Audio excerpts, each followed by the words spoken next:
Hello everyone, नमस्कार। Short note series में हम लोग बात करते हैं एसएससी जेई में प्रीलिम्स में जो पेपर होता है उसके जीके से रिलेटेड सेक्शन के बारे में। उसमें भी स्पेसिफिकली हिस्ट्री के बारे में हम लोग बात कर रहे हैं। आज का हमारा जो कॉन्सेप्चुअल पार्ट का टॉपिक है वो है धार्मिक संगठन और पुनर्जागरण से रिलेटेड। तो जिसमें पहला जो टॉपिक आता है वो आता है भरमो समाज। तो हम लोग एक एक करके देखते हैं कि कौन कौन से संगठन थे और कौन कौन से जो प्रयास किए गए पुनर्जागरण के लिए इतिहास में, उनके बारे में एक एक पॉइंट पे बात करते हैं। तो यहाँ पे सबसे पहला आता है भरमो समाज। भरमो समाज की जो एस्टेब्लिशमेंट की गई थी वो की गई थी राजा राम मोहन राय के द्वारा। ठीक, पहली बात हमें जो याद रखनी है, ये एस्टेब्लिशमेंट की गई थी 1828 में। कब की गई थी? 1828 में। आफ्टर राजा राम मोहन राय जी के बाद में जो इस संगठन का नेतृत्व संभाला वो संभाला देवेंद्र नाथ टैगोर और केशव चंद्र सेन ने। ये नाम हमें स्टार मार्क करके रखना है कि भरमो समाज का जो आगे कंटिन्यू किया राजा राम मोहन राय की डेथ के बाद में वो किसने किया? केशव चंद्र सेन ने और देवेंद्र नाथ टैगोर ने। जब केशव चंद्र सेन इस संगठन का नेतृत्व कर रहे थे तो इसका नाम रखा था भरमो सभा। समाज की जगह इन्होंने सभा नाम कर दिया था। ठीक है। एक पॉइंट और, आत्मीय समाज की स्थापना भी किसने करी थी? राजा राम मोहन राय जी के द्वारा ही आत्मीय समाज की स्थापना की गई थी। तो ये 5 पॉइंट जो हैं वो हमें याद रखने हैं भरमो समाज के बारे में और राजा राम मोहन राय के बारे में। नेक्स्ट आता है हमारा प्रार्थना समाज। प्रार्थना समाज के बारे में जो पॉइंट नंबर 1 है कि वो है 1867 में इसकी स्थापना होती है। और स्थापना किया किसने? वो किया था केशव चंद्र के सेन के कहने पर आत्माराम पांडुरंग ने। ठीक। अब आप बोलेंगे कि सर इनमें से दोनों में ऑप्शन में आ जाए तो हमारा करेक्ट आंसर क्या होगा? तो अगर ये बोला जाए कि स्थापना किसने की और दोनों ही नाम ऑप्शन में दे दिए जाएं तो आत्माराम पांडुरंग जो हैं वो मोर करेक्ट आंसर होगा। ठीक है। केशव चंद्र सेन ने कहा जरूर था, गाइड जरूर किया था, लेकिन स्थापना किसने की थी? स्थापना की थी आत्माराम पांडुरंग ने। और 2 लोगों ने और खास करके साथ दिया था, वो थे एमजी रानाडे यानी महादेव गोविंद रानाडे और भंडारकर। ये 2 लोग थे जिन्होंने प्रार्थना समाज को बनाने में या एस्टेब्लिशमेंट करने में काफ़ी मदद की थी। किसकी? आत्माराम पांडुरंग की। ठीक है। और किसके कहने पे किया था? केशव चंद्र सेन से। केशव चंद्र सेन जो है वो पिछले किससे जुड़े हुए थे? जो राजा राम मोहन राय जी का जो संगठन था उससे जुड़े हुए थे। ये लोग हम ऑलरेडी डिस्कस कर चुके हैं। नेक्स्ट संगठन के बारे में देखें तो वो है हमारा आर्य समाज। आर्य समाज की जो एस्टेब्लिशमेंट की गई थी वो की गई थी दयानंद सरस्वती के द्वारा। एक पॉइंट और है जो भी हमें याद रखना है, दयानंद सरस्वती का जो बचपन का या ओरिजिनल जो नाम था वो था मूलाशंकर। और ये आर्य समाज की स्थापना की गई 1875 में और जगह कौन सी थी? मुंबई। हमें जो मैंने यहाँ पे पॉइंट लिस्ट आउट करे हैं वो या तो पूछे गए क्वेश्चन है या मैक्सिमम चांस है कि आगे भी पूछे जाएंगे। तो आप इन कम से कम इतने पॉइंट आप याद रखें, डेफिनेटली आप अच्छा स्कोर कर पाएंगे। नेक्स्ट पॉइंट जो है वो है सत्यार्थ प्रकाश की रचना भी जो है वो किसने की थी? दयानंद सरस्वती ने। और ये पॉइंट आप स्टार मार्क करके, मैं तो कहता हूँ इसको 5 स्टार दें क्योंकि ये इतना इम्पोर्टेंट है कि ये कई बार एग्जाम में पूछा जा चुका है। एसएससी की प्री में स्पेसिफिकली ये आता रहता है। सत्यार्थ प्रकाश की स्थापना किसने की थी?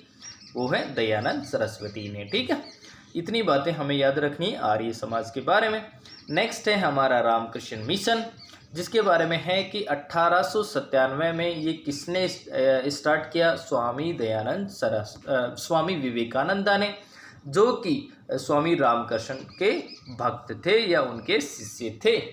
ठीक है। रामकृष्ण परमहंस, उनके शिष्य कौन थे? स्वामी विवेकानंद। और इन्होंने एस्टेब्लिशमेंट किसका किया? रामकृष्ण मिशन का।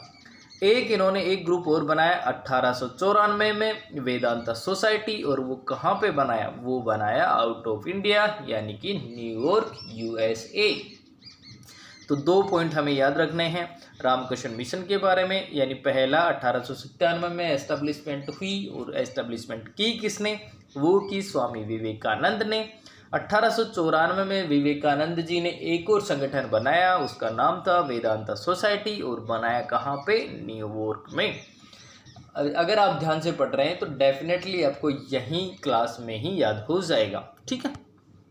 नेक्स्ट जो हमारा संगठन है वो है द थियोसॉफिकल सोसाइटी। ये भी काफ़ी इंपॉर्टेंट टॉपिक रहता है, थियोसॉफिकल सोसाइटी से रिलेटेड क्वेश्चन बनता है।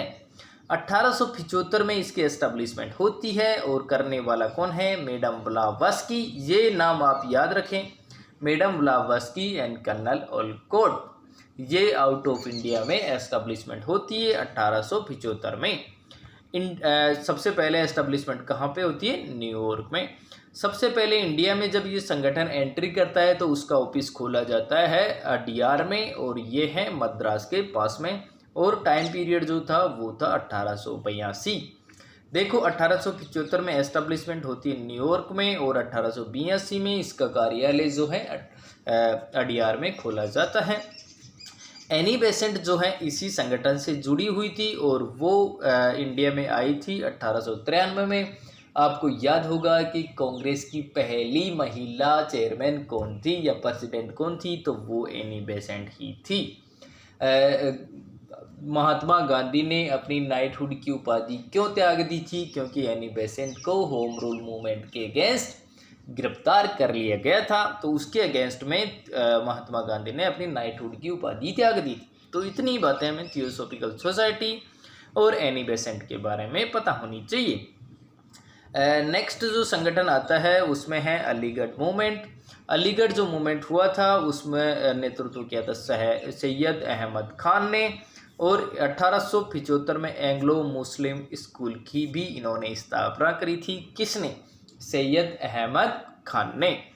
इसके बारे में कुछ और बातें हैं वो भी हम यहाँ पे देख लेते हैं। 1920 में एक यूनिवर्सिटी का एस्टेब्लिशमेंट होता है जिसका नाम है अलीगढ़ मुस्लिम यूनिवर्सिटी। ये भी काफ़ी बार पूछा जाने वाला क्वेश्चन रहा है, तो आप इसको भी स्टार मार्क करके रखें। नेक्स्ट जो संगठन आता है वो है young Bengal movement. Young Bengal movement जो है वो है हेनरी विवियन डेरोजियो से जुड़ा हुआ संगठन था, और एस्टेब्लिशमेंट कब हुई? 1828 में। आप याद रखें ये राजा राम मोहन राय जी के समकालीन ही थे, और सेम एरिया था बंगाल का एरिया। यहाँ पे नेक्स्ट जो संगठन आता है उसके बारे में देखते हैं, अहमदिया आंदोलन या अहमदिया मूवमेंट। ये जो टाइम पीरियड था अहमदिया मूवमेंट का वो था 1889 1889, और इसका जो नेतृत्व किया वो किया था मिर्जा गुलाम अहमद, जो कि एक मुस्लिम संगठन से समर्थित आंदोलन था मुख्य रूप से। एक बुक का नाम हमें याद रखना है जो कि मिर्जा गुलाम अहमद ने ही लिखी थी, और उस बुक का नाम था बहरीन ए अहमदिया। ये इतनी बातें हमें जो है अहमदिया मूवमेंट के बारे में याद रखनी है। मैंने स्पेसिफिकली उन्हीं टॉपिक को कवर करने की कोशिश की है जो कि जनरली एसएससी प्रीलिम्स में पूछे जाते रहे हैं और पूछे जाने के मैक्सिमम चांस है। आई होप आप इसको शॉर्ट नोट्स में ऐड कर रहे होंगे और ज़रूर इसको रिवाइज कर रहे होंगे। अगर आप लोग इसको 3 बार रिवाइज करते हैं अपने शॉर्ट नोट्स को, इतना ही मटेरियल, तो डेफिनेटली आप 30-35 का स्कोर कर पाएंगे out of 50 in SSC JE prelims GK part.